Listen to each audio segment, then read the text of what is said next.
and get those answered as we go. But just use the chat box for your questions. Also, you'll notice different staff putting in their name and districts, just so we have an idea of who's online if there's multiple in the same location, as well as for verifying with contact hours for conservation planning. So let me change my screen a little bit so I can see the intro, and we'll get started here. So again, our first speaker today is Renee Hypes. She is currently serving as the Virginia Natural Heritage Environmental Review Coordinator and has been in that position for 20 years now. Her current job involves reviewing and assessing impacts to natural heritage resources. Those include rare plants and animals, significant communities, and karst. They look at those from various proposed projects throughout the state. She is also a member of the Virginia Pollinator Smart Team. And prior to working with DCR, she worked with Department of Environmental Quality as a water protection permit writer and taught high school biology for 11 years. Renee received her BA in education from Shepherd College and her Master's in Environmental Science from Virginia Commonwealth University. So we are going to go ahead and hand it over to Renee and let you get started. Thank you, Carl. Good morning, everyone. Let me go ahead and share my screen.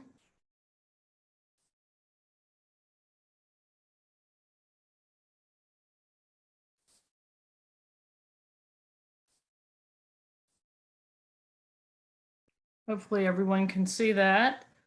So as Carl mentioned, I'm with Department of Conservation Recreation, Division of Natural Heritage. And today I wanted to provide information and a little bit of oversight on our Natural Heritage Data Explorer, which is our online tool, and how the soil and water conservation districts are using that tool. And Renee, you're able to switch your display settings. It is showing in presenter mode right now. There you go. Perfect. Thanks. Okay, so as Carl mentioned, part of the Department of Conservation Recreation, our mission is to conserve Virginia's natural and recreational resources. We have 6 different programs or actual divisions within that agency: state parks, recreation planning, trails and grants, dam safety, floodplain management, land conservation, soil and water, and then our division, natural heritage. The mission of natural heritage is to conserve Virginia's biodiversity through inventory, protection, and stewardship. And our focus is on rare plants and animals, rare and exemplary natural communities. And I think everybody understands rare communities, but when we talk about exemplary natural communities, we are actually talking about common communities that occur across the Commonwealth, but they're the best example of that community, like an oak hickory forest. That's pretty common, but there's certain forests here within the state that we identify as the best example of oak hickory. And then also we track significant caves and karst features. So pretty broad range of resources that we're tracking and providing information on. The Natural Heritage Program is a part of a network of 54 US programs, 8 Canadian programs, and 18 Latin American and Caribbean programs that fall under cooperation with a group called NatureServe. And so we are part of that group and exchange data with the NatureServe network so that when we're looking at species, we understand basically what is rare here in Virginia. But to understand what's rare globally, we are dependent on the information that is provided by all of those programs and compiled by NatureServe, and therefore understand what is rare based on the data that they have. Within our division, there are 5 different sections: inventory, natural area protection, natural area stewardship, information management, and environmental review.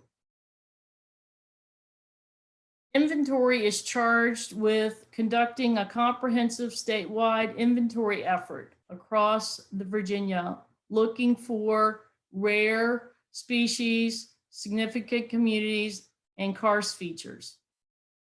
Inventory sections made up of a staff of botanists, zoologists, and ecologists.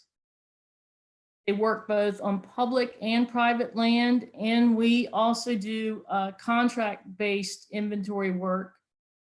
If you look at the photo in the bottom right, that's Will Orndorff actually putting dye into a stream to deal with looking at where that water actually goes within karst topography. Does it sink? Does it resurge in a spring or a cave? And that dye tracing information that he is continuing to work on throughout the state is something that's available on NHDE that we'll talk about later on today. Once that information is identified in the field, then it is provided to our information management section. They manage our natural heritage resource data in a system called biotics. You'll notice that that term is used in our comment letters. That data is compiled. It's widely used within both internally as well as federal, state, and local governments and other land resource managers. We also have developed a variety of publicly available map-based statewide conservation planning tools. So if we find it in the field and we have it within our database and we're lucky enough to deal with various folks that may own that property that supports those resources, then we might be able to have some type of protection provided for those resources through educating the landowner about the resource, helping the landowner with a resource management plan, having the landowner place the parcel or property in the Virginia Registry of Natural Areas. Certainly we have a lot of areas that we have conservation easements that are protective of those natural heritage resources.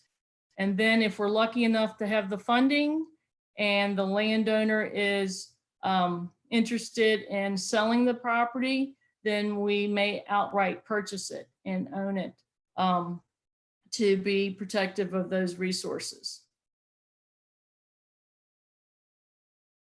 This is a map of all 65 natural area preserves that we currently are managing within our natural area preserve system throughout the state.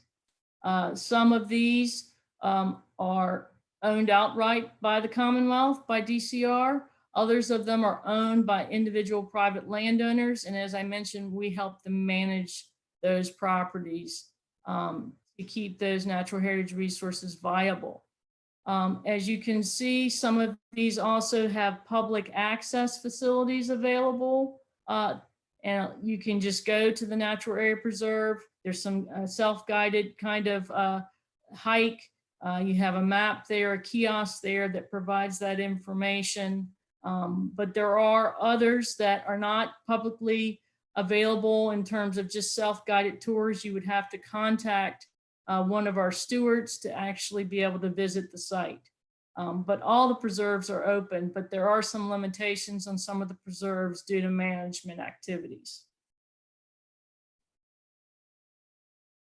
And so for those natural area preserves, we have our natural area stewardship section that managed to protect and enhance the natural heritage resources on those properties. Currently, I mentioned there are 65 preserves covering over 58,000 acres, which support over 800 map locations of approximately 500 unique rare plants and animal species, as well as natural communities.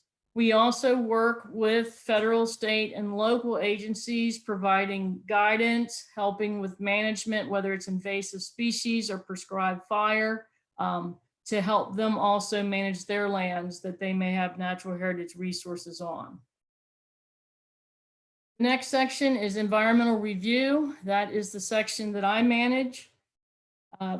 For the project review portion of our section, we assess the potential for proposed projects to impact natural heritage resources, and we recommend ways to avoid or minimize those impacts. We see about 2,500 projects a year, so we're very busy, seeing probably between 200 and 250 projects a month. Also part of the environmental review section is the locality liaison, who works with local governments and other conservation partners to include our data into their ordinances or comprehensive plans, and to provide services for conservation planning and decision making. This is a focused locality liaison position funded through a grant by DEQ, and that individual reviews the coastal zone projects that come in to us.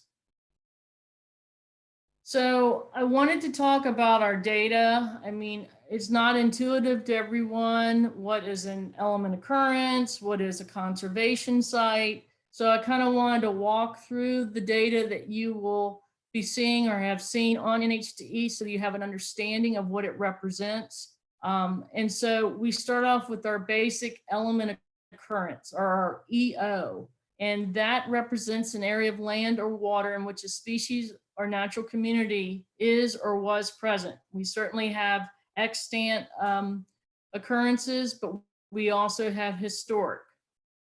EOs are ranked to estimate viability, meaning how likely is it for them to persist. And that's based on landscape context, population size, and condition.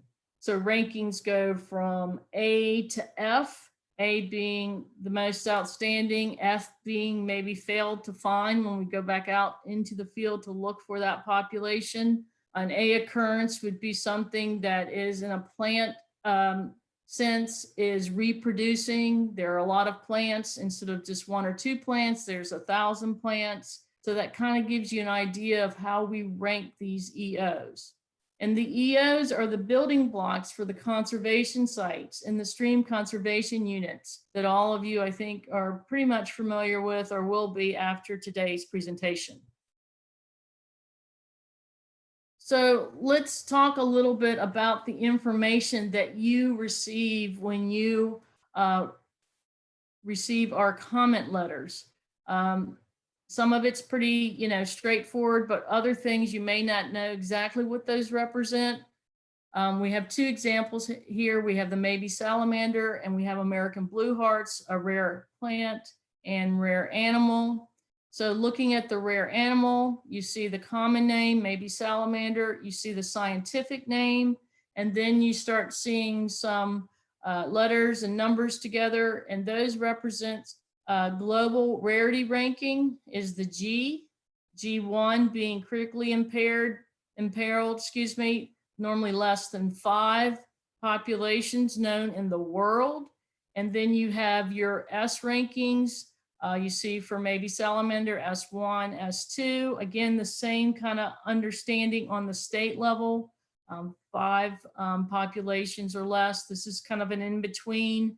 S2 goes from 6 to 20 populations, and there are some that we're not certain of. And that's why you see the S1, S2, but it is still considered rare in the state. And then if you look in the next column, that's the federal legal status for maybe salamander. There is no federal legal status. It's non-listed on the federal level. And then if you slide over to the next column, you see state legal status. And for maybe salamander, that is listed as threatened. And again, this is in accordance with the Endangered Species Act. American blue hearts, the rare plants you see there on the screen. It's a G5 question mark. Again, trying to make sure that we understand that ranking and exactly how many populations there are. So there's a question mark there, but it does mean that it is secure globally. However, if you look at the next column, it's an S1, S2, the same as the maybe salamander.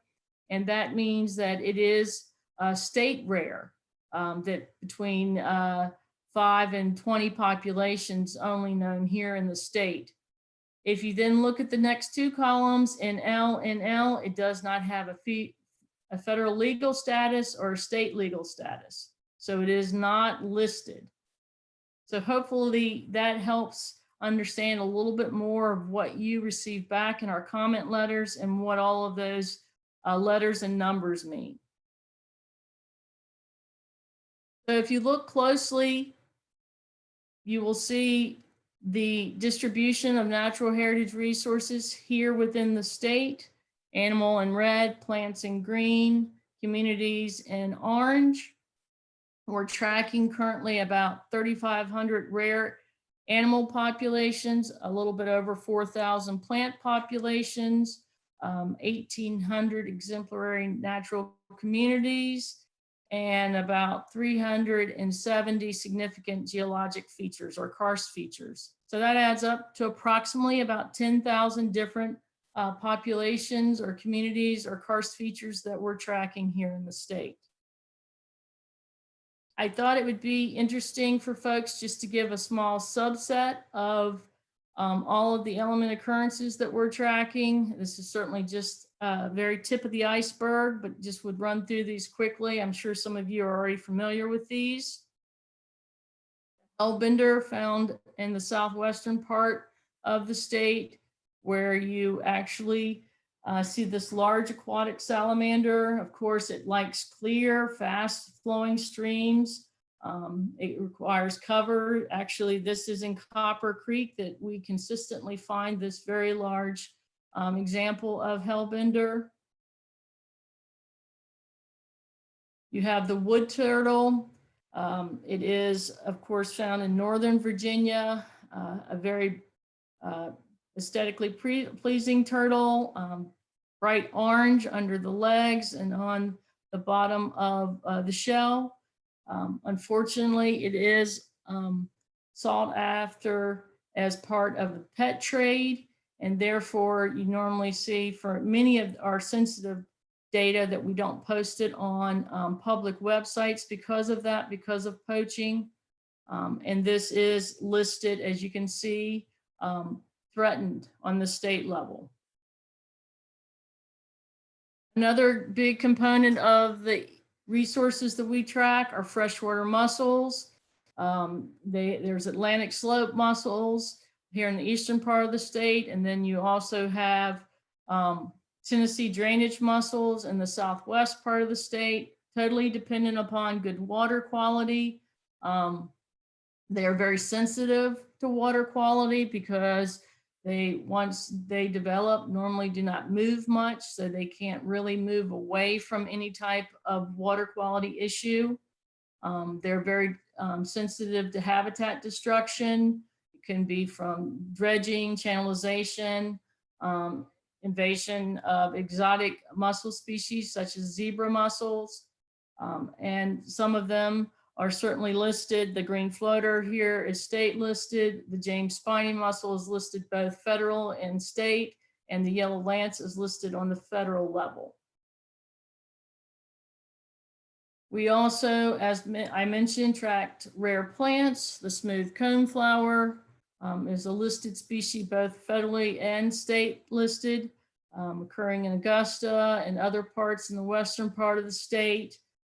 It is known to like disturbance, particularly fire. It's mainly threatened because of the loss of habitat and overcollection, and currently known from about 40 occurrences in Virginia. And so it's something that is a possibility to be commented on from the BMP activities that are being proposed.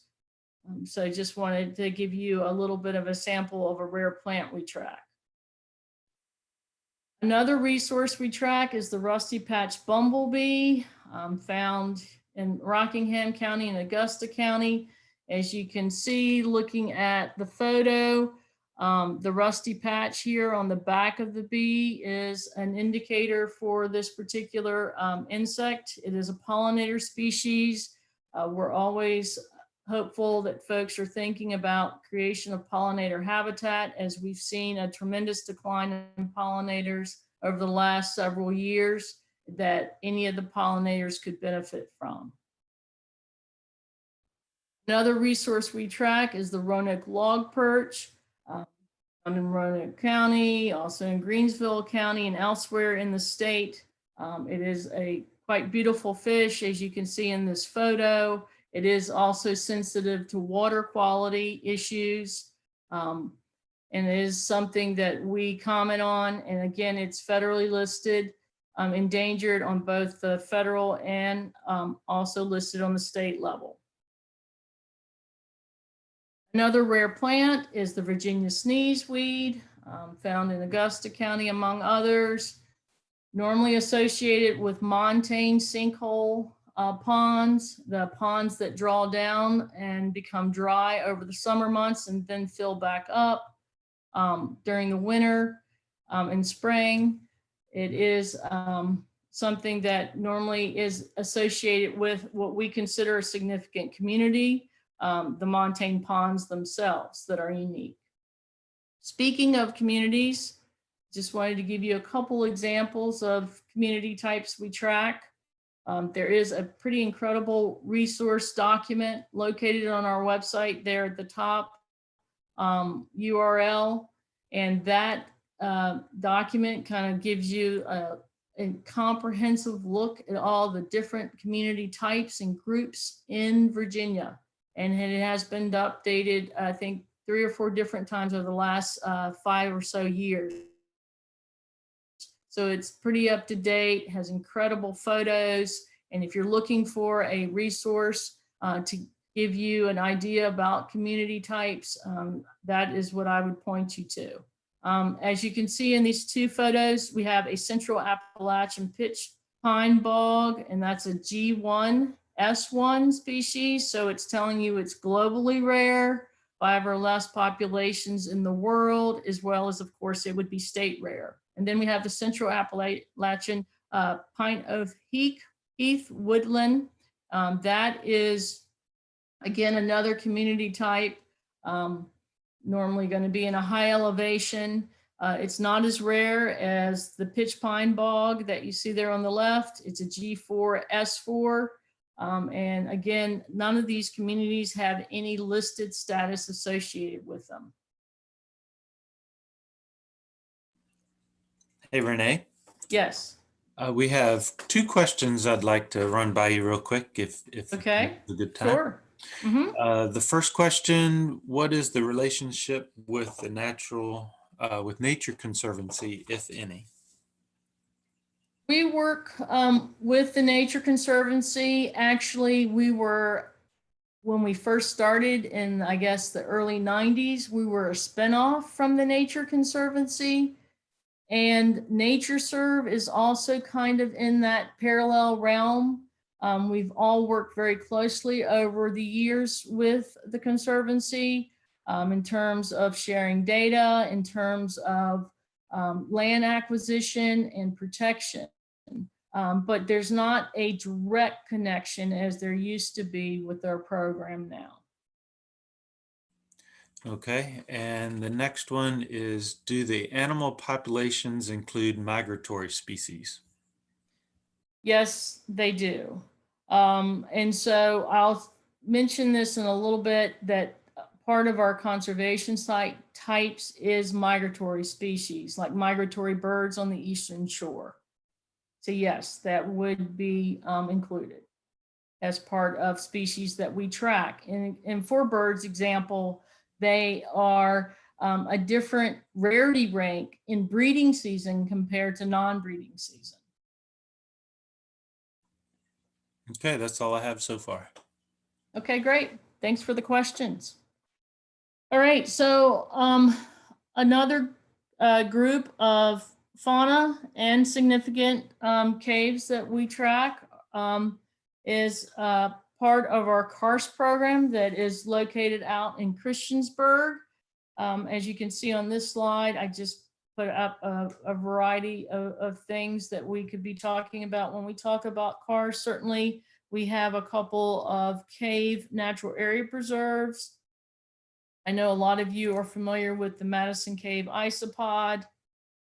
We commented on it quite frequently in our comment letters. It is a listed species both on the federal and state level. It looks like a grain of rice basically, but it does have legs. We use shrimp in jars to trap them. They're going to be in these drip pools or areas in the aquifers within the cave systems themselves. And so, as you can imagine, they're pretty sensitive to water quality issues. On the right there, you see a bat, a myotis that has white nose syndrome. And unfortunately, over the last several years, we have had the populations pretty much decimated in the thousands due to this fungus that grows that causes them to awake during hibernation, fly around, use up their energy sources, and then eventually starve to death and die off because of lack of fat storage. So it is a concerning situation for us still. We have found a couple bats that seem resistant, one being the gray bat to this fungus. But we also know because of the reduction in population size that in the last couple years, there's also been some bats listed on the state level, tricolored and little brown bat because of that. So certainly beyond the significant caves themselves, we have fauna within the caves that we track. We also have other karst features such as sinkholes, sinking streams, large springs that we also track as part of our karst program. So I get this question a lot. Why not just comment on listed species? Well, first of all, our program is non-regulatory. We work closely with the other regulatory programs, with the Department of Wildlife Resources, with U.S. Fish and Wildlife, and the Virginia Department of Agriculture and Consumer Services. But we are non-regulatory, and we track based on rarity. As I kind of pointed out on those earlier slides, that's the important component for us, not really whether it's listed or not. So if you can bear with me on this slide for just a moment, I'll give you the reasoning behind that. So currently we track 377 G1 and G2 species and communities. So the rarest of the rarest, and we're talking about globally. And so out of that 377, 214 are plants and animals, and 163 are communities. Well, I mentioned earlier, communities do not have any legal status associated with them. So out of the 377, 163 are communities and they're not listed. Out of the 377, 42 of them are federally listed species. 24 of them are not federally listed, but they're state listed. So if we subtract all of that from the 377, that leaves us with 311 G1, G2 resources that are unlisted. No kind of protection at all. So out of those 311 non-listed species, 93 of them are G1 species or communities that are only known from 2 or 3 locations in the world, based on the information we get from NatureServe. 140 of those non-listed G1, G2 species and communities are only known from one location in the world. So if we think about this, a construction project, a development project could actually cause the species to go extinct because there are such a limited number of those resources that we are aware of globally. So when you get the information back from us in our comment letters, you are seeing all the species we track, not just listed species. So I mentioned that element occurrences are our building blocks, and what we use those element occurrence for to build on to what we call our conservation sites, which is what makes up our screening layer. It's what is being hit against in the Natural Heritage Data Explorer to provide that report back to you. So when we talk about a conservation site, we mean an area of land that encloses or at least one or more natural heritage resources and includes the surrounding habitat or buffer necessary to protect those resources. So we currently have 5 types of conservation sites in Virginia. 1, the terrestrial conservation site, which includes land with non-aquatic above ground EOs, element occurrences. We also have a karst conservation site that includes lands with EOs associated with karst and caves. We have stream conservation units, or SKUs, that designate stream reaches with aquatic EOs. Someone asked earlier about migratory species. We have migratory animal conservation sites, and I gave the example of the area on the southern tip of the eastern shore. And we have anthropogenic habitat zones that are managed by humans that's not actually a naturally occurring area, and those are identified as those habitat zones. So there are 5 different types of conservation sites, and none of those have any protection in terms of legal status. So none of the conservation sites have any legal status associated with them based on the Endangered Species Act. Now, they may have resources associated with them that are protected, but the site itself is not. So what makes up the conservation site boundaries? Well, as I mentioned, it is at least surrounding one or more natural heritage resources, but it's also containing adjacent associated habitat, meaning it could be suitable habitat for additional populations of resources. It also contains a buffer area, depending again on the resource, to buffer it against disturbance or invasive species risk or predation. And also potentially might include additional land that may be necessary for effective stewardship, i.e. fire, prescribed burning. Some species are dependent on the burning to release seeds, to have leaf kind of free, litter free understory to allow for the development of those resources. So it combines certainly areas around the actual known occurrences, but it also can include other lands for management purposes. So the boundaries that are created are through an automated process. It took us a long time to get to this point, but we finally have gotten there where we can do something on a quarterly basis every 3 months that's repeatable and scientifically defensible, that removes any kind of subjectivity on our part. It's a more objective process. It's possible to quickly synchronize site boundaries with field data that comes in from our inventory staff, as well as the field data we get from others.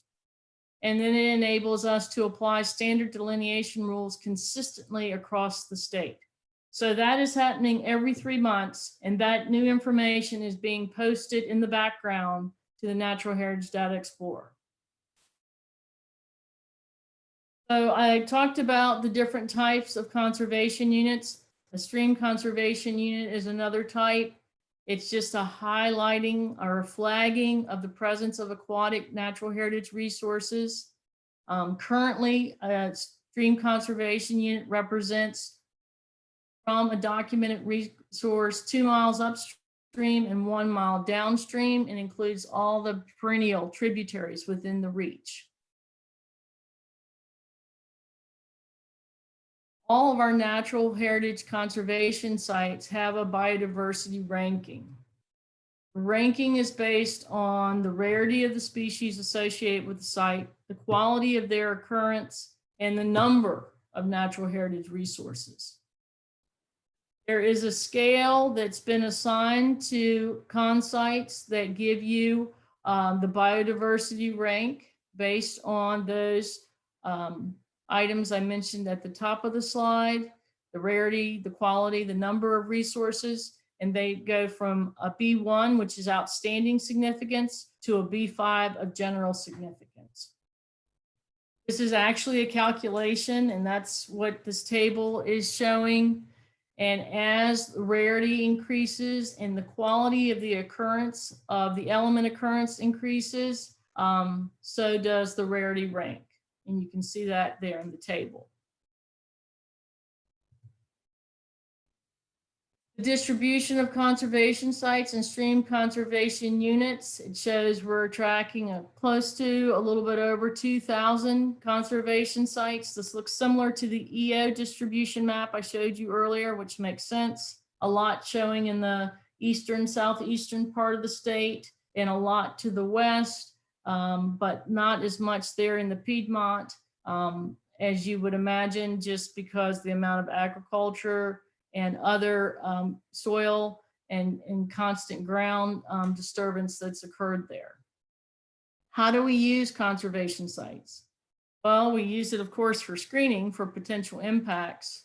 Local and regional governments use it for planning purposes.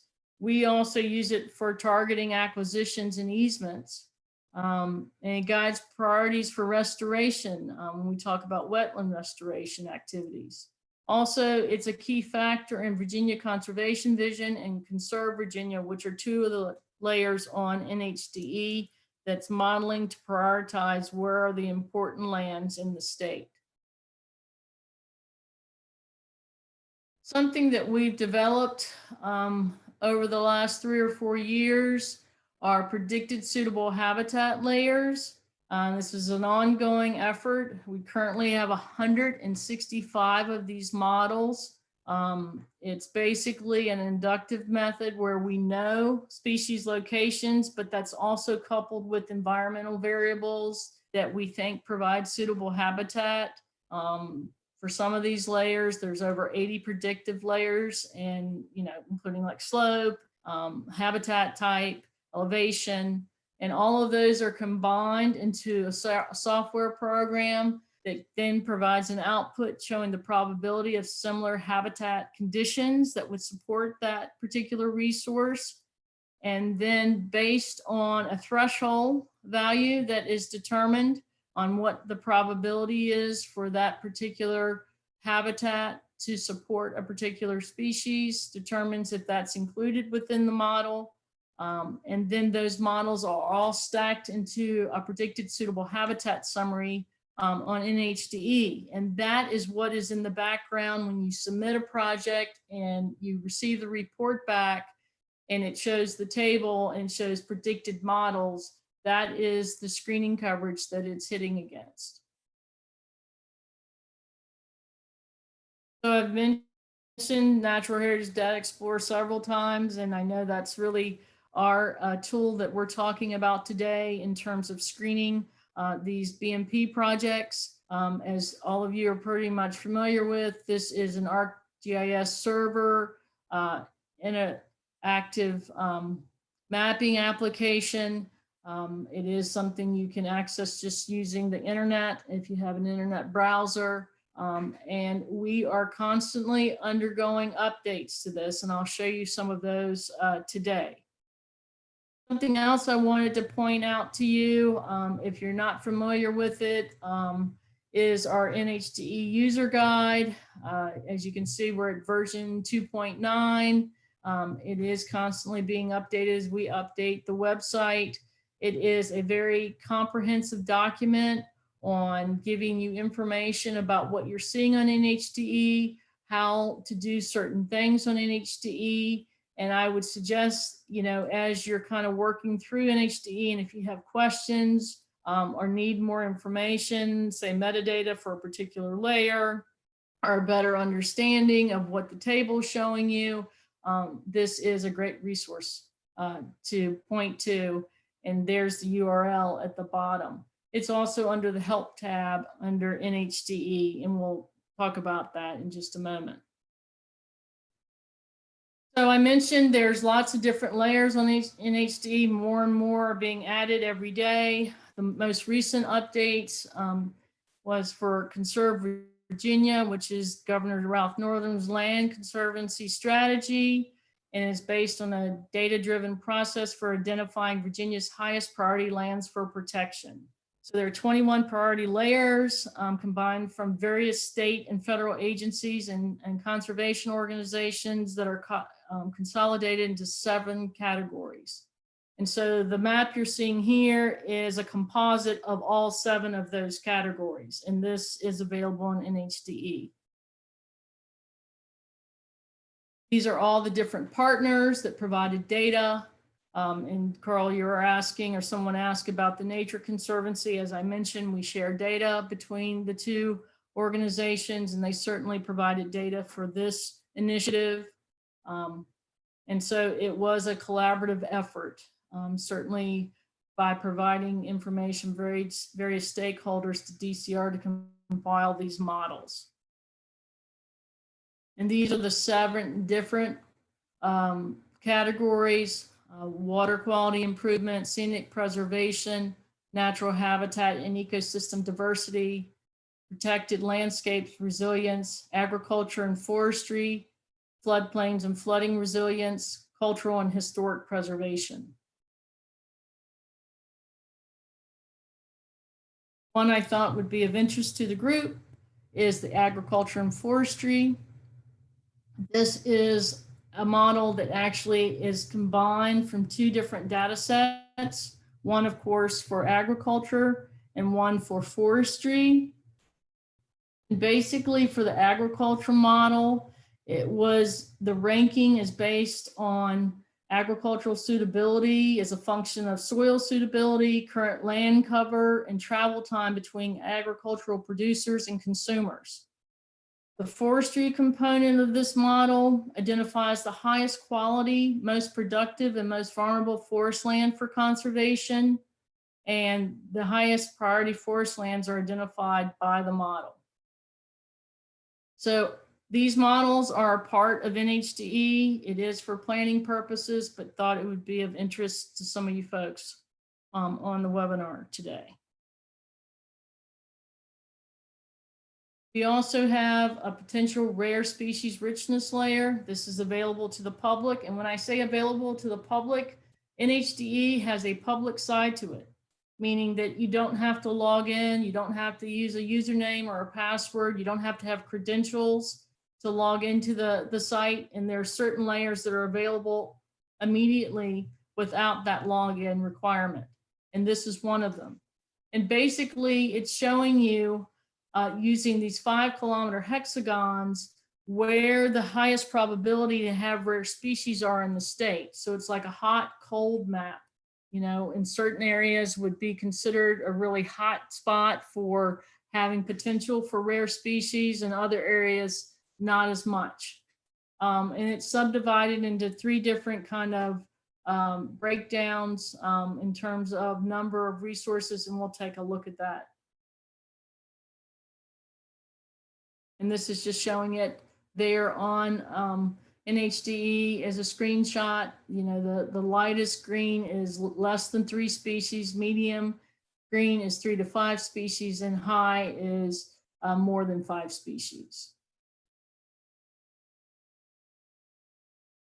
Another group of models that is again trying to get at identifying green infrastructure for the state in terms of prioritizing land conservation This is a GIS exercise again. It is incorporated into NHDE. There are different models depending on focus. I think the one I would point out to you, certainly any of these could be utilized depending on your needs. They have agricultural, they have forest economics, but the one that you've been seeing from us in terms of comments is ecological cores. Cores meaning that they are at 100 acres or more of contiguous forest. Normally, they could be other natural areas, but normally they're forests. And you've probably been seeing this comment, if there's going to be tree removal proposed for the project in the southeastern part of the project area, there's potential for fragmentation of that forest core. And so we're basing that comment or those comments on the screening using these ecological cores. And this is something, again, available through NHDE that you can easily turn on and look at the cores, determining whether there's potential for impact or not. Another layer is the managed lands layer. This is a layer that there is at least some level of protection on the lands, whether it's a local park or it's a dedicated natural area preserve. Those would be included in the managed lands layer. Again, this is publicly available. You don't have to log on to be able to view this. And it has various attributes that may be helpful in the planning of a project. This is just a screen capture of what managed lands looks like on NHDE. It shows that you can identify on any of those polygons, gives you a variety of attributes, and also includes a web link, which is very helpful. And then you can actually also output this information in tabular form also. If you do a feature or find result search using something spatial, you can actually pull this information out also in NHDE. Another feature that's in the Natural Heritage Data Explorer is our species and natural community search. It is a way to search our database, and it is a coarse query tool, meaning that it can give you a list of species by county, by watershed, by physiographic regions.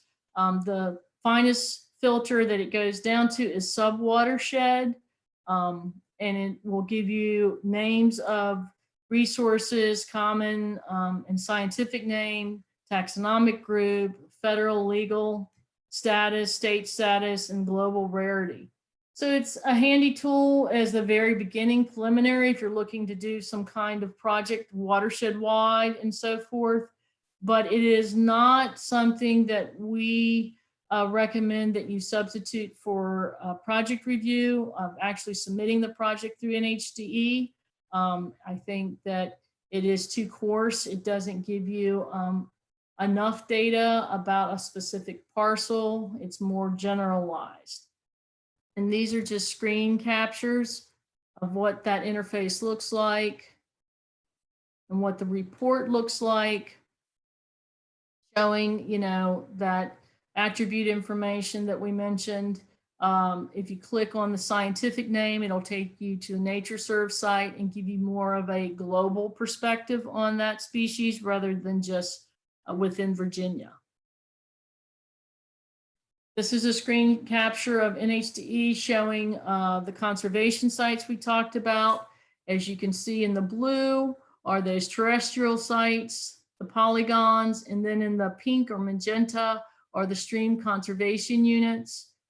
Again, looks like a stream conservation unit in the fact it's following the stream segment as well as any tribs that are considered perennial. This is the same kind of idea in terms of a screen capture for the stream conservation unit. Again, showing the identify tool that you can identify and get attribute information about those conservation sites.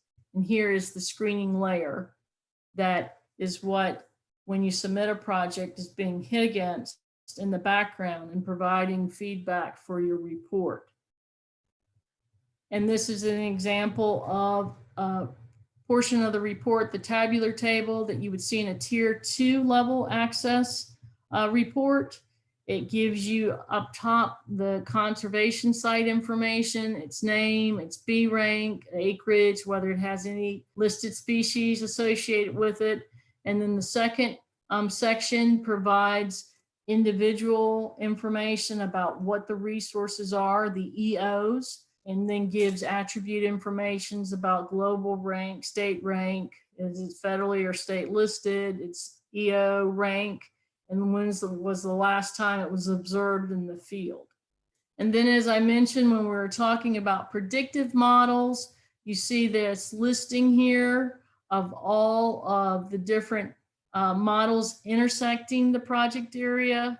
I'll talk a little bit more about that in just a moment, but that is a difference. This is an intersect, and these are screened against a 100-foot buffer of the project. So there is a difference between predicted suitable habitat screening and documented occurrence screening.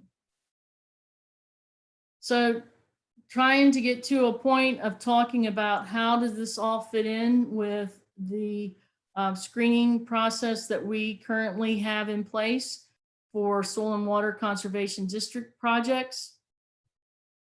It is through the conservation application suite that contains our information internally, including the predicted suitable habitat summary that I mentioned, which are updated quarterly.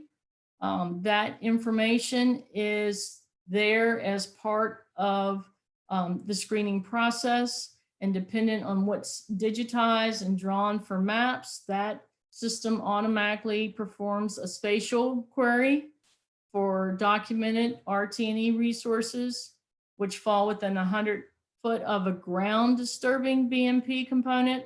Ground disturbing is key there, or within the intersection of a predicted suitable habitat model. So you're basically doing a very similar search to what we are doing in NHDE through the conservation application suite. And these are just screenshots of some of the components there and how that works. Again, identifying between ground disturbing and non-ground disturbing components. Also, the fact that providing a map to us is very important of where those components are going to be placed spatially on the ground, so that we can look at that information as we're reviewing the resources that are within the project area or within a 100-foot buffer of the project area. And basically, the easiest way to do this is from a shapefile upload into NHDE, which I'll demonstrate at the end of the presentation, and then attaching the BMP map to that request. Those two things for us trigger our review of the project. We receive the report that you receive back out of NHDE, and then any attachments that you provide.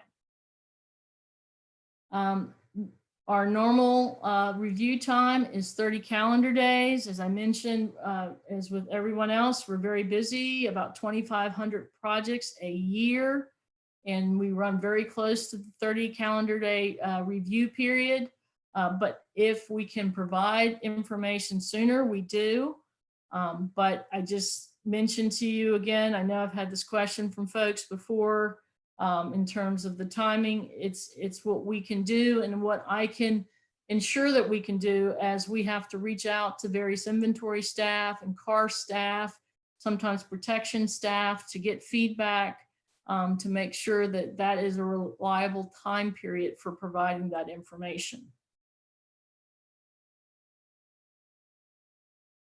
As I mentioned, our website, the Natural Heritage Data Explorer, provides sensitive information if you're a subscriber and you have logged into the site. And because of that, access to the Natural Heritage Data Explorer requires a license agreement. And that agreement identifies the conditions and what that information can be utilized. Also by being able to log into the application, you can see the sensitive data. It displays for you. And also you have the ability to submit a project for review. So I'll mention our screening process, but it's pretty much exactly the screening process you have in the application suite. 100-foot buffers created around the project area. Once we get the project in, that buffer is then checked against documented natural heritage resources. And then in addition, the non-buffered project area is checked against the predicted suitable habitat summary layer. And then if a hit occurs, then DCR-DNH staff evaluates potential adverse impact from the proposed project and makes recommendations when appropriate. They also could comment on the potential habitat intersects, and normally their comment is either no comment, they don't think there's suitable habitat there any longer, or it is recommending a survey. That's normally how we utilize the predicted suitable habitat models. So I thought it would be interesting to kind of walk through the report that you received back. I know a lot of you are familiar with this, but just to make sure that everyone understands what's being shown in that report, when you get that back within the first 5 to 10 minutes of submitting the project, once you've determined using the application, the conservation application suite, that there's a hit.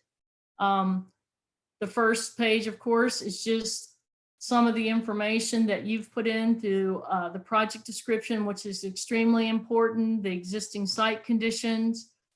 Some of the information is automatically generated by the application, the quadrangle, the counties, the lat long, the acreage. There's also a field for comments, which is very useful for us if you can add some additional information about the proposed project, or for some reason a survey's been conducted. Any of that is important. Then the next section is what has been pulled from the account that you've set up in NHDE, your contact information, and that's where the report's gonna, a preliminary report's gonna come back to, is that email address, as well as our follow-up review will be sent to that email address. As I mentioned, as a part of what is submitted for review, we really appreciate the BMP maps that you provide. It gives us spatially where things are being proposed, and possibly, for instance, if we had something we had concerns about in the wooded area here, we may not have a comment, or we may not have extensive comments because we know it's being proposed outside of the forested area. We certainly would probably not have an ecological core comment about fragmentation. So the more information you can provide, it's the better off it is for us and for you. A lot of times our inventory staff will look at what's being proposed and say, I don't have a comment based on the scope of the project and the resources. So that is always something we're looking for, as much information as possible, as much detail as possible. And then, as I mentioned, here is the tabular information that has been returned to you in that initial preliminary report.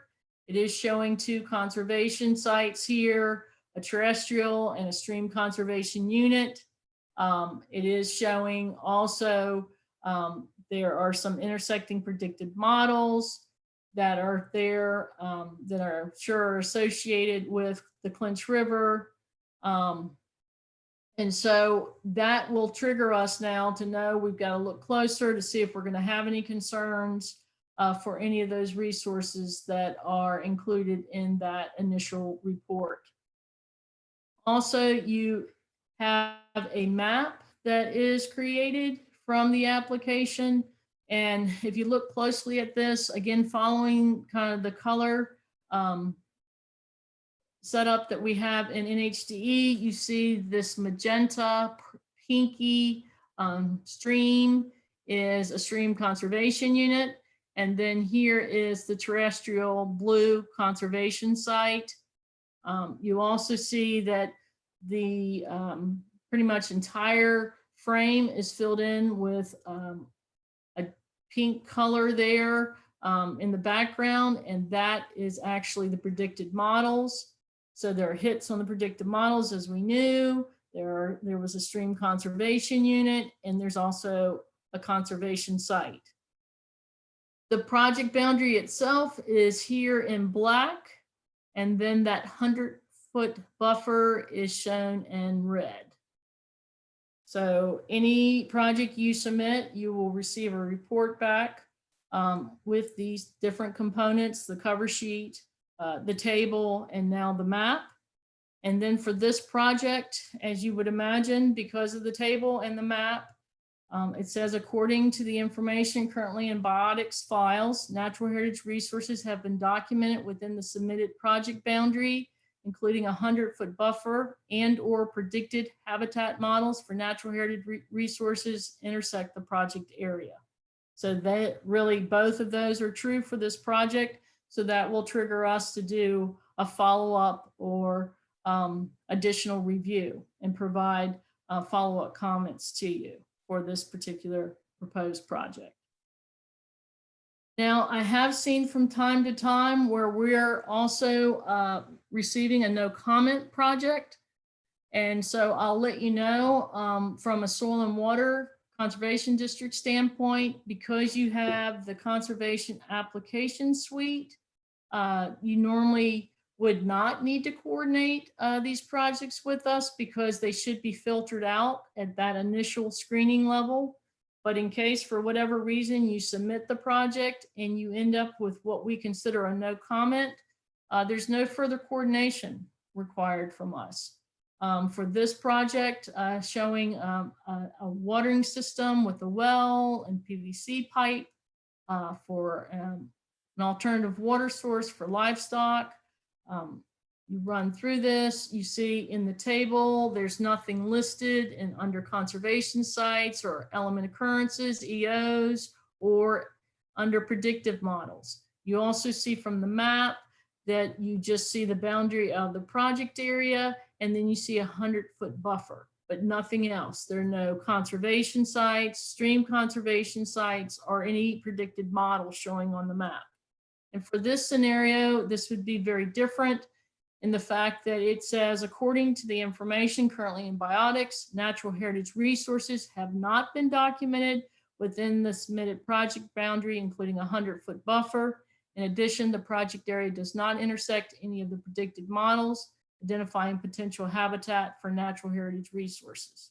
So at this point, we would not follow up with any additional comments. There's no further coordination required. And normally this would be filtered out to where you would not need to coordinate with us if you were using the conservation application suite.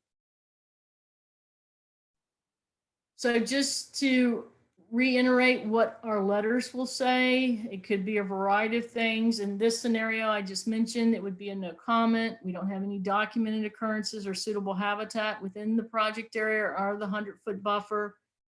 It could be also a no impact, that we actually have a conservation site there or an element occurrence within the project boundary, but because of the scope of the project, we don't anticipate adverse impact. Or we could identify species that have potential, either to be there or maybe a survey is needed. If they're documented, then we provide additional recommendations to avoid adverse impact, and that would be up within our follow-up letter. So for these state and federal listed species we comment on, as I mentioned early on, we're non-regulatory. So for those species, we're going to recommend coordination with the appropriate agency or agencies. For federal listed species, it would be Fish and Wildlife. For state listed animals, it would be the Department of Wildlife Resources. And for state listed plants and insects, it would be the Virginia Department of Agriculture and Consumer Services.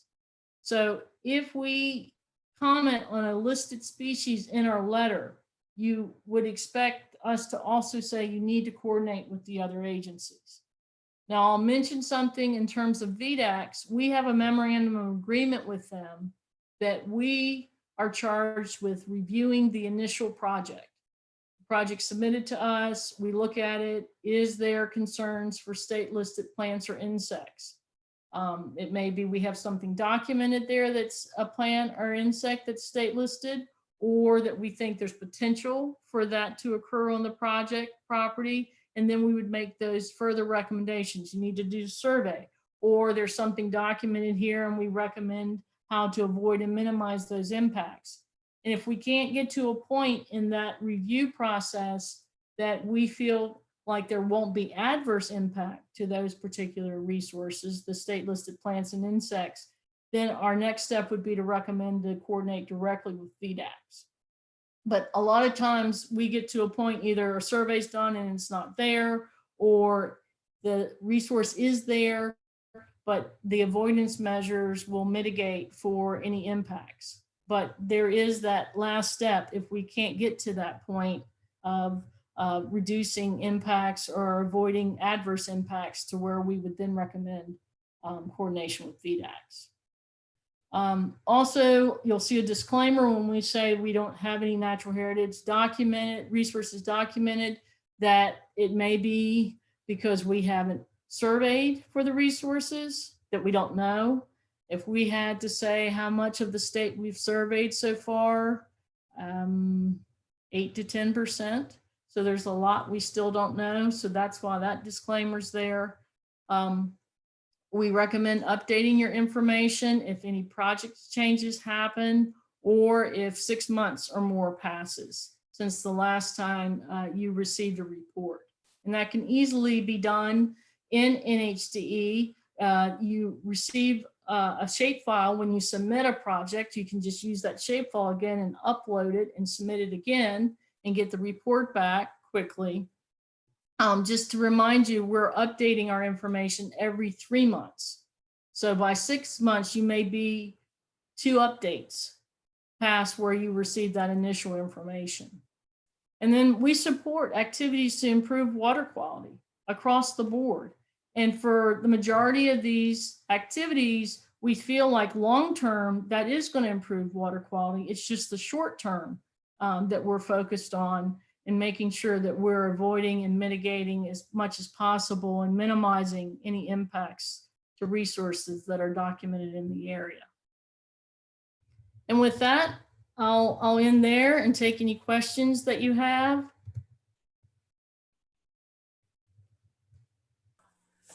So far, we do not have any other questions. So if you do have them, go ahead and put them in the chat box.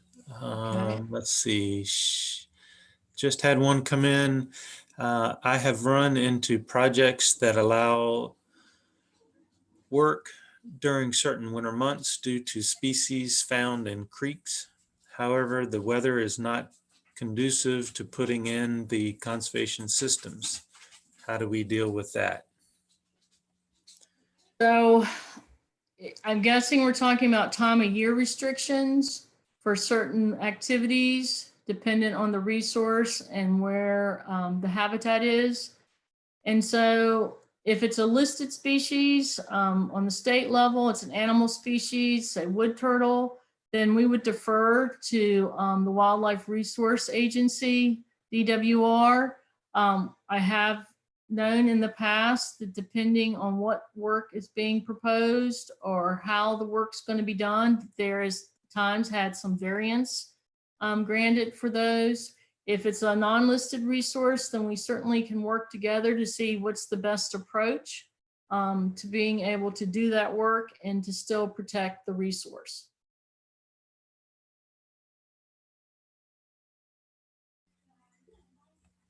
I'll mention with this slide, I know there's a lot of people on the call today, and I appreciate everyone's time to take this training. If you find that your particular district does not have access to NHDE at this point, that no one has signed up for that in the past, that you do not have a subscription, then I'll ask that you reach out to us through NHDE register at DCR.virginia.gov, and we can walk you through the steps of setting up a subscription, get a license agreement to you for review and signature, and provide access to you and members of the Soil and Water Conservation District. There are a lot of you on the phone that I know already use NHDE and would just ask that if there are new members, new staff that have come on board, that you be able to, as an administrator of that subscription, add them to the subscription as a member so they have access. And also, as you've been through this training at least once and maybe multiple times, to show them the process. And certainly if you have any questions around that, we're happy to answer those, and feel free to reach out.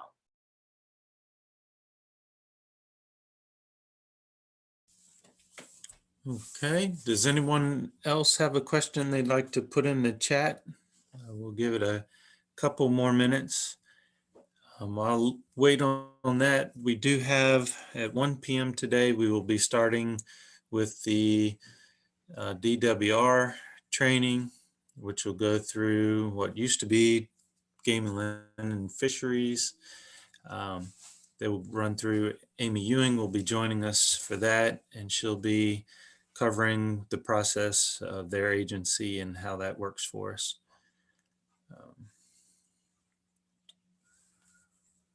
I'm going to stop sharing my screen for a moment and go to the live website.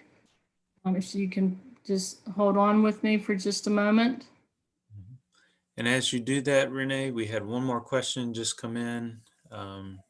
Resources, concerns, review for maintenance practices sometimes have hits, not ground disturbing, and no in-stream work. Is further request for review needed? So this is going to be practices that are already in the ground, and they're just continuing to use those. If there's no ground disturbance, that's, as I mentioned earlier, is something we agreed on, that we would not need to review from a natural heritage perspective. And therefore, I don't feel like that we would need to re-review those projects that are already in the ground and are just being maintained, unless there's additional ground disturbance or new ground disturbance. Does that help?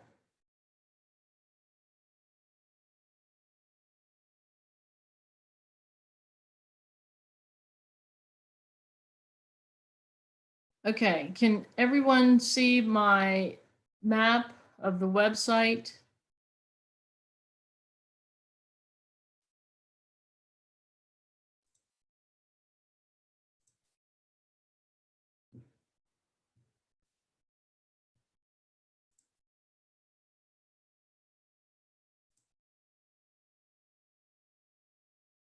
Okay, Carl, can you see that? I can see your screen, yes.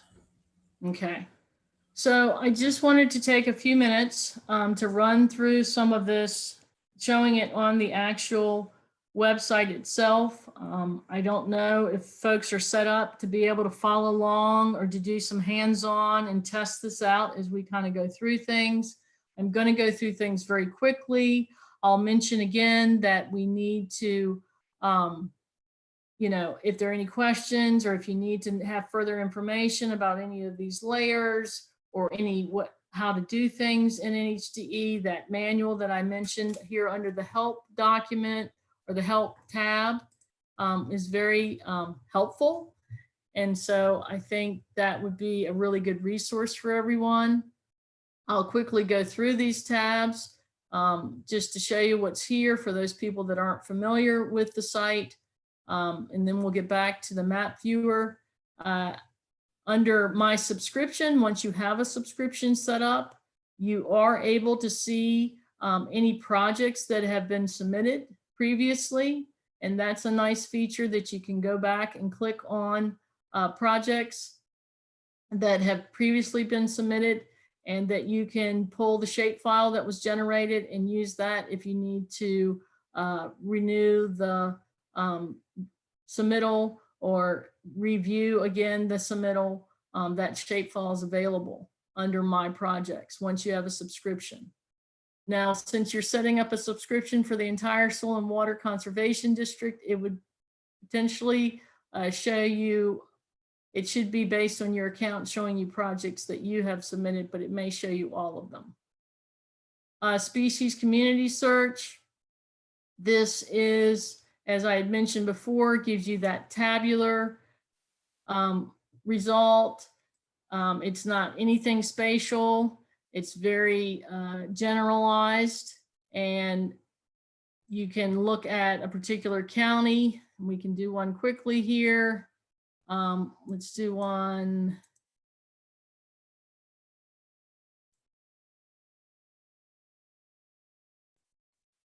There's also cities. So I'm gonna say, let's do Grayson. We'll leave everything as shown in terms of the defaults for the query, and we'll hit search. And it'll provide for you a listing of all the resources that are found in Grayson County. It'll give you element occurrence level information, as I mentioned, common name, scientific name. This is hyperlinked to the NatureServe site if you want more information about the resource, then global state rarity, federal and legal status, how many occurrences are there of this particular resource statewide, and does it occur in the coastal zone? So that is, in a very generalized, coarse sense, a filter for you just to get a laundry list of resources that may be there. I mentioned the license agreement. That's terms and conditions here. And those are the conditions for utilizing the site and utilizing the data. And this would be what I would have each soil and water conservation district sign. And then you could have multiple members in your subscription. About Us just talks about the mission of natural heritage. And then Contact Us gives you a contact email, NHDE support if you're having problems or having questions. There's also a phone number there that you can use to contact us. Going back to the map, this is the map viewer. Again, dependent on if you're signed in or not, determines what layers you will see. Basically, to see sensitive data or to submit a project for review, you have to be logged into the site. I'll go through some of these layers very quickly. This is the table of content. I'll just mention some really basic functions for those people that aren't familiar with the site. For zooming in, you can use this slide bar here. You also can use, if you have a mouse with a wheel on it, to zoom in and zoom out. You also can click the shift key and draw a box and it will zoom in for you. So there's lots of different ways to zoom in. You can switch base map by just clicking on any of these images. You can go to aerial imagery. There's topos. There's a lot of different variety. You can add a resource, and basically adding resources is just that there's a particular layer that's not included in NHDE that you would like to add. And you can do this in two different ways. If you know a map service that is useful for you, say the Forest Service coverage, you can use that address, that URL for the map service to add it here. Or if you have a particular shape file that's in a zip format, you can do that by just basically selecting a file and uploading it. This persists during the session that you've logged into, but does not continue if you log out and log back in. You'd have to add it again. I'll skip over create a project for the moment, and we'll just quickly go through the layers in the table of contents. This is our screening layer that I mentioned to you that we've talked about now numerous times through the PowerPoint. These are documented occurrences. As you can see by clicking on the plus, you see there's a conservation site, terrestrial, and then there's the stream conservation units. Any of these can be identified on. This is the identify button here on the top. Basically, by clicking on that, you have a couple different choices. You can identify all visible resources, or you can look at a particular layer and only identify resources in that layer. You can identify the visible resources either by just looking at the top layer or all layers for that particular area. There's also a different way to identify these. You can click a point, you can draw a box, you can draw a polygon, you can draw a line. I'm going to leave it at point. We click, and it gives us this information about this particular conservation site. It is a shell barren, and a lot of you probably know that a rare plant species known as shell barren rock crust actually is supported by this particular community type. And so it tells you there the biodiversity rank, but also tells you there's a federally listed species associated with it, and it is the shell barren rock crust. You can move these around if they're in your way. It's very, flexible in terms of how to make them larger or smaller or move them around. So these are the documented occurrences. If we were to identify on a stream conservation unit, you see this is the James River Crag Creek Stream Conservation Unit. Gives you its biodiversity rank and also tells you it's a federally listed species associated. My thought would be the James spiny mussel. So again, you can identify on any of these features in this layer as well as other. Something to look at for this, I'll show it here, but it's available for all the different layers, is you have the ability to do some modifications here. By clicking, you can change the transparency of the layers. You also can zoom to a particular layer or feature. And you also have, which is very helpful, certainly this is in the user guide, but you also have the description of the layers for each of these included here within each group. All right, I'm going to turn this off by unchecking that box. I mentioned predicted suitable habitat summary. We talked about this. You drop down the legend, you see for the light areas, less than 3 species, medium green, 3 to 5, and really dark green would be more than 5 species. That is available, and that's predicted suitable habitat information. There's also other predicted layers that we have here, diabase, which is a layer that's found in Northern Virginia. It is a layer that supports a suite of rare plant species. You can zoom to that layer and it will show up there within Loudon, Prince William, Culpeper. And if there's an intersect with those, this particular layer with the project area, then our botanist takes a look to see if there's rare plants associated with that area based on aerials and his knowledge of the various resources. We also, as I know many of you are familiar with, we have the karst bedrock layer. I'm going to go ahead and zoom out to the entire extent of the state so this can be seen a little bit easier. And that's just by clicking on this world icon up here. And there's the karst bedrock layer. And intersect with this layer generates karst comments from us. There are lots of different layers that we're using for that screening. There's this karst bedrock layer. We're also using the karst hydrology atlas, which I'll show you in just a moment. We're using cave con sites that were identified as a type of con site. So there's a lot of different layers we're looking at when we look at karst. I'll go ahead and zoom in since we're on in this area. Switch the base map to something it's easier to see. And one of the other layers I mentioned we're looking at is the karst atlas, hydrology atlas, and this is the dye tracing. And if you notice, when I clicked on dye inputs, it showed these blue triangles. That's where, you know, we would put the dye into the stream or into the sinkhole or into the spring, and then we would have monitoring points somewhere, you know, close to those input points, and these are showing up in the green boxes here. And then if we actually were able to trace the dye that was put in at the input point to the monitoring point, then we would draw a vector.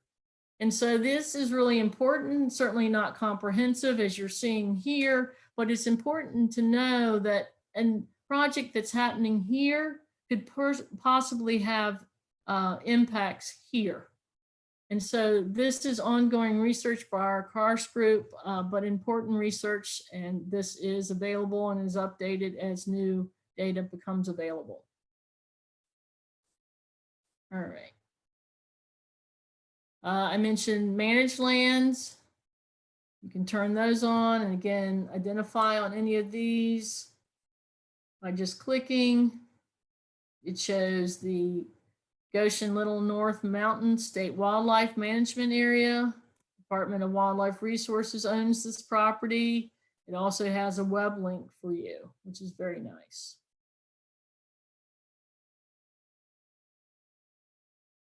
I mentioned Conserve Virginia. The various categories are listed here. If you want to turn on Conserve Virginia, the entire composite, you have to click initially in the larger group. And then if you want Conserve Virginia, which will take a while to load, you have to click in this box. I thought we might just pull up the agriculture and forestry category. And that displays for you. Again, it can be identified on, depending if you're working on grants or what have you, and you need this information, you can identify on any of these parcels. And it'll tell you what group it's in. For this particular parcel, it is part of Conserve Virginia. Is it agriculture? No, but is it forestry? Yes. And then it tells you for a particular grant situation that if you need to include a deed requirement for it to qualify under Conserve Virginia and so forth. VLCF and others are starting to use this information to award a grant funding. All right, I'll click off of that. I mentioned conservation planning, conservation vision. Again, it has potential rare species richness. This is similar to what we were looking at before. You notice that this is grayed out. And if you find that your legend or attributes are grayed out, that means that you are either zoomed in too far or you're zoomed in too far out, because these are threshold based. And that information for each of these layers is in the user guide. So if I go out a little bit more, you see now this displays. And again, it's that same idea, hot spots and cool spots, hot spots being in the dark green for potential for rare species, cool spots being in the lighter green. The other one I wanted to mention, as I said in the PowerPoint presentation, ecological cores.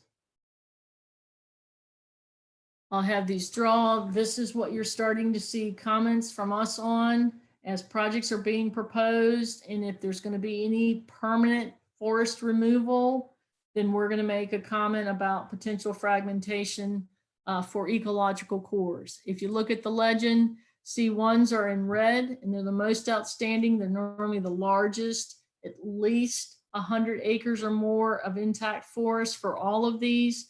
But with your C1s like Shenandoah National Park and so forth, those would be ones classified in that particular category.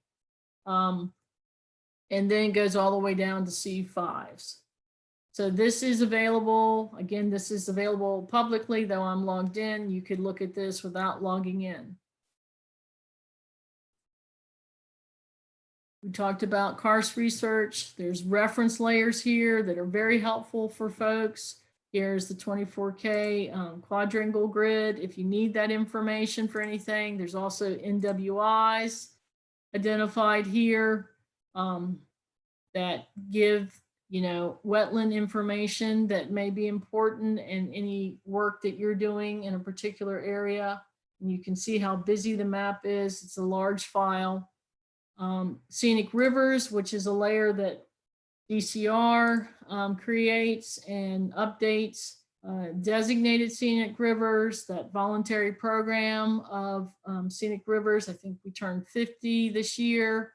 There's potential and qualified. And I know that some of you have seen news releases that certain sections of certain rivers are in that program.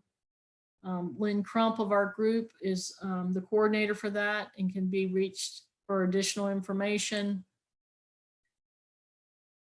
One layer that we just uploaded in the last month or so was the DMME sinkhole layer. Again, this is another layer we're looking at when we're doing karst review. DMME was gracious enough to allow us to add this to our website for folks to know where sinkholes are that have been documented. Certainly not comprehensive, but it is at least a start to know where things are located, but it is something else that we're looking at as we're doing karst screening. Streams, trails, another layer that DCR has created and is updating. Various trails, state trails, proposed trails, trailheads that may be useful to some folks. USGS place names. And again, you have to zoom in because this is pretty busy, but again, would be good reference points for you in case you're looking to find a particular parcel on the map. And then we have VDOT road coverage, the main roads, primary, secondaries. And then boundary information, there's counties, physiographic province. And I'll zoom out to look a little bit better at that. Planning districts, sub-watersheds, watersheds, and then it's always defaulting to the Virginia boundary. Just to go over some other features, you can have the ability to make a map. We can zoom into a particular area and you can make a map and add polygons. If you already have a shapefile, you can bring in that shapefile, you can modify it, change colors, you can add text, you can change thickness of the outline. There's just lots of things you can do. And there's ability to print this off using the printer into a PDF format. You can certainly add different shapes. Beyond polygons, you can add circles and lines. And like I said, you can also bring in any shape files that you have. So this is also a nice feature.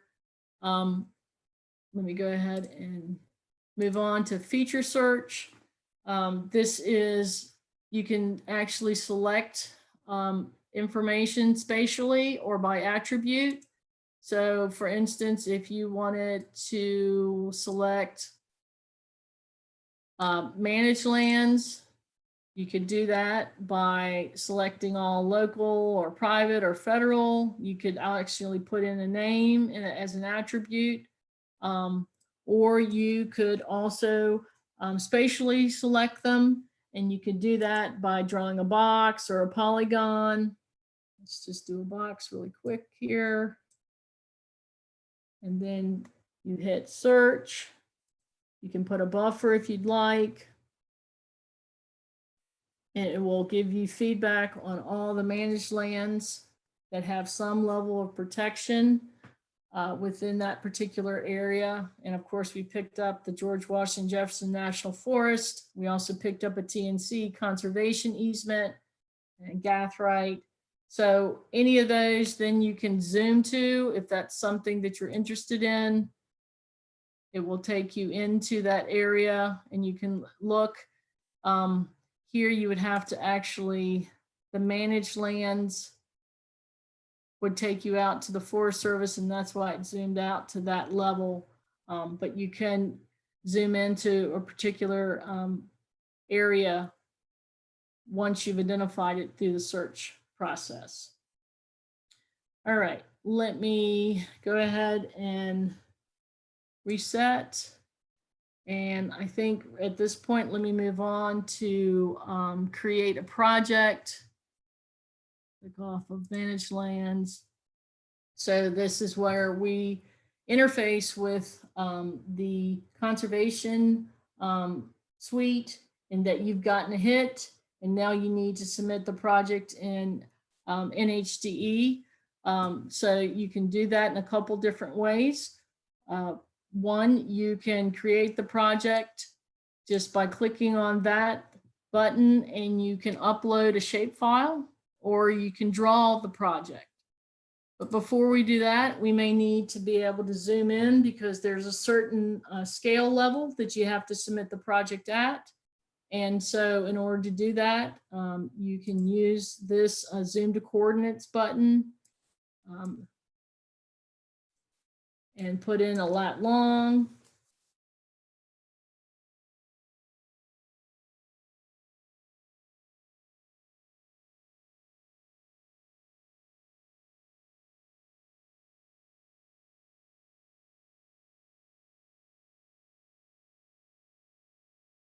And zoom to those coordinates.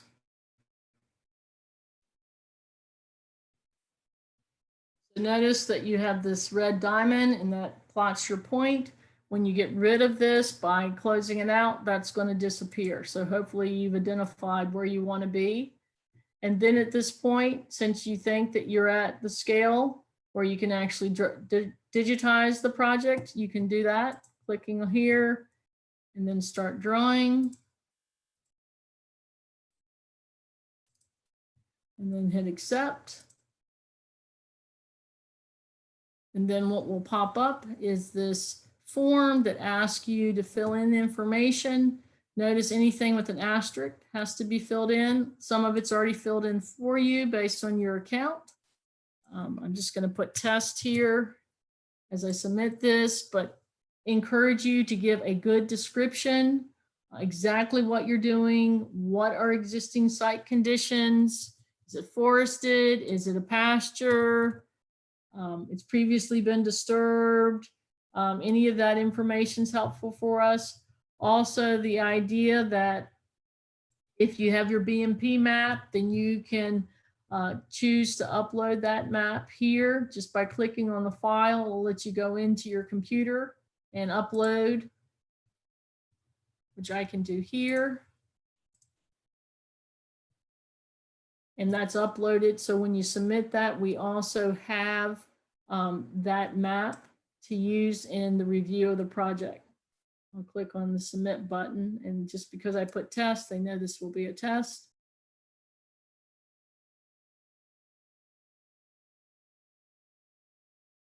And then you get this pop up back to you saying that it's a notification that you have submitted a project, and it's an automated review is complete and pending on the system. You will get the report back in 10 minutes. And that report will come back to you to your email, whatever email was associated with your account.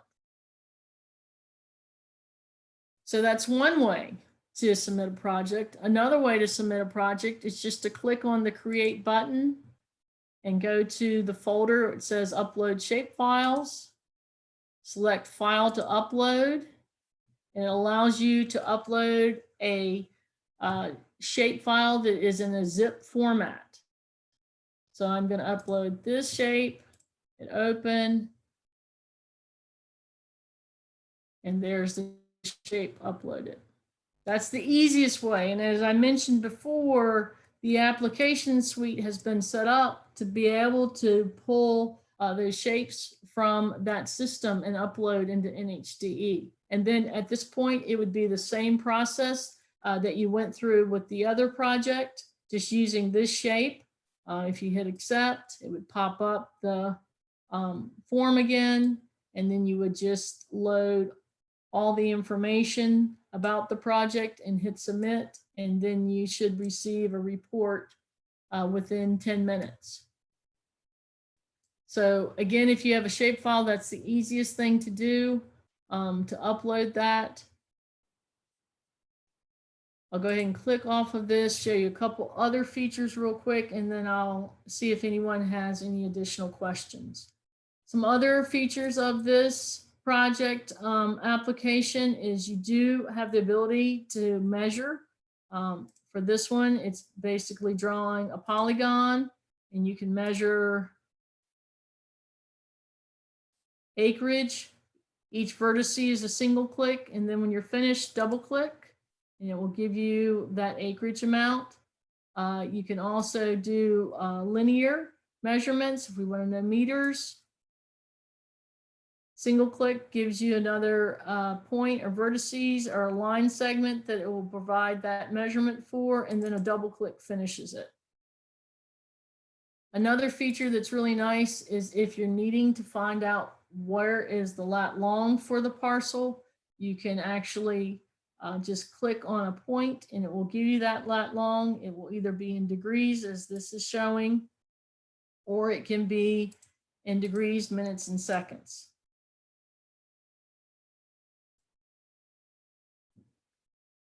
We also have the ability to save maps, and saving maps is a great feature for this, but please understand some of the layers are not supported in save. It's just because of a storage issue. And so I did just a statewide map that I saved, just started new and saved that. And then basically you can then upload it at a later date. And it'll give you whatever features you save with that map.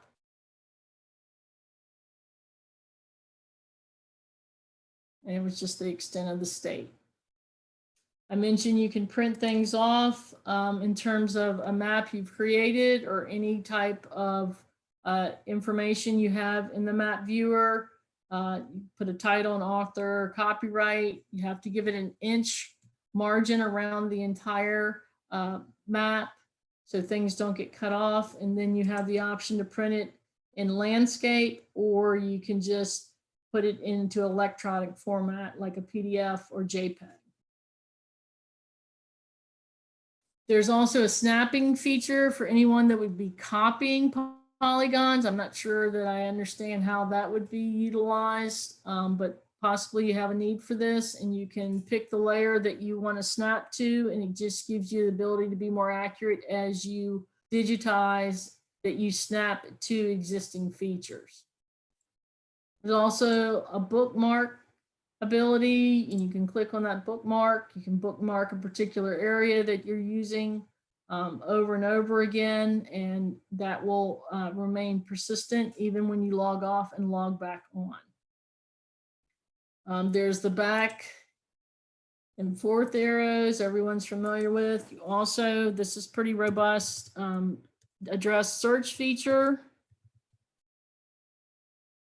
Please know it's universal, so you do have to go ahead and put the actual city address. That's my office that I haven't seen in a while. And that is helpful if you already have an address for a particular project. And so with that, let's see, I think the only other thing I could mention is, as I said, when you submit projects, it does hold records of those projects. And if I was to just open any of these, it would show me the information I'd put in, what was created from the application. It would also show me the PDF report that I showed you earlier. And also here's your shapefile that I was mentioning. And that is in a zip format, and you can just copy and pull that back into NHDE for project review. And then as you can see, there's an attachment here. So that is available as you continue to submit projects, that it will keep that history. All right. I think that's all I have. I appreciate everyone's participation today. If you have any questions, please reach out. I'll hand it back over to Carl. All right. I did have one question come in about the perennial streams and tributaries that you showed. They wanted to know if they're defined as blue line streams from USGS maps or another data source. I would have to reach out to our information management section to understand what we're using there. I will mention to you that there is a potential change in the future, probably sometime next year, for how those stream conservation units are delineated. But I do know, my understanding, it is perennial streams. I'm just not sure of the source. Okay. And the next one that's here is kind of a multi-part. The first part, is this mapping software national or international? So the mapping software that you see currently was developed by NatureServe, which is the international organization I mentioned to you earlier in terms of they compile our data. I know there are several states here in the United States that have this service, that have an environmental review tool similar to what we have. I don't know if any international programs have it. Okay, and which they also help in the maintenance of that data. I know Natural Heritage also has some staff that works to make sure data is maintained and updated for everyone's use. Oh, absolutely. That's our information management section. And there is an exchange between NatureServe and the Natural Heritage programs that happens annually. It might be semi-annually. And so we're getting updated information also from them, and we're also providing our information to them. So that exchange occurs on a frequent basis. Okay. The last part of that series of questions, can it be used for mapping out ag BMPs or water quality testing data? The first part of it I'll touch on real quickly. The ag BMPs, you're going to draw them, digitize them in our system, and then based on your queries and hits, then you're going to go to Data Explorer, not technically using it for the actual mapping of your BMPs. But I'll let Renee talk about water quality testing data. I'm not sure exactly water quality testing data. I would say that's going to be more of a DEQ item. Correct. And we don't have a layer for that in our NHDE. Maybe they have it in, I'm not sure of this. They have their own system called GEMS that could possibly have that information. And I'm happy to send that link to you if that's of interest. But as Carl mentioned, you're going to do the mapping in the conservation application suite, and it would just be you bringing that shapefile that was produced from that mapping into NHDE. But in terms of water quality, we don't have a layer for that.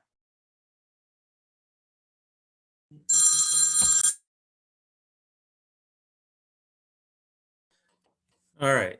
The last question is more about perennial streams and mapping, and a question about differences between perennial, intermittent, and ephemeral. I would, first of all, the General Assembly request for an online perennial stream identification method. The Soil and Water Division is working on that, and we'll have an update later as to where that is and how that stands currently. For more information on the perennial, intermittent, and ephemeral, I would suggest one, look at the DEQ trainings, which is online. That is in the Learning Center. And if you have questions on getting to that, I can help you with that later. You can send me an email. That's kind of the best place for that. Natural heritage isn't identifying those streams.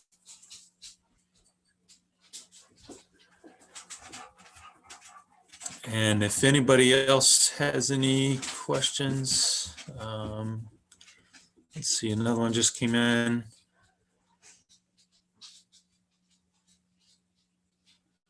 They're just saying that VIMS collects water quality testing data. It might be useful to integrate the water quality data to other geographic information. Okay. Yeah, and as I was mentioning, Carl, sorry to interrupt, but as I was mentioning, if there's something that you know that you have a layer for that you would like to add to NHDE, you have that ability by adding resources, whether it be a map service or a shapefile. So if you were able to get that data from others and add it, that is an option for NHDE if it's something you're needing to use, you know, on a daily or consistent basis. All right, and another question that came in, is there a way that users can see each other's projects in the website? So in your Data Explorer website. I believe it's only by account. I will look into that further. So it's based on individual accounts and what has been submitted, but I will look in to verify that. But it is under my subscription that you can look at the projects that you have submitted. I don't think there's a generalized way to look at all projects submitted. And I would also suggest on that, once you get that initial notice back and then any other follow-up communications, go ahead and attach that to your conservation plan file. That way others can see it. They can't adjust anything, but they can see it. Your other option would be if you have one login in your district, if you know, it's completely up to you at that point if you want to share access information. And I would mention, Carl, that our preference would be that each individual have their own account. Correct. Because if we have questions, we need to have contact information for our particular project. And if it's one generalized, it doesn't work that way for us. So I would ask, and we recommend that each individual have their own account and be a member of the overall subscription for the district. And with that said, I'll just, again, you know, reiterate about if you need access, if your district doesn't have access, if you individually need access, please reach out to us. That NHDE register at dcr.virginia.gov mailbox will receive that correspondence, and we will reach back out to you and help you get set up.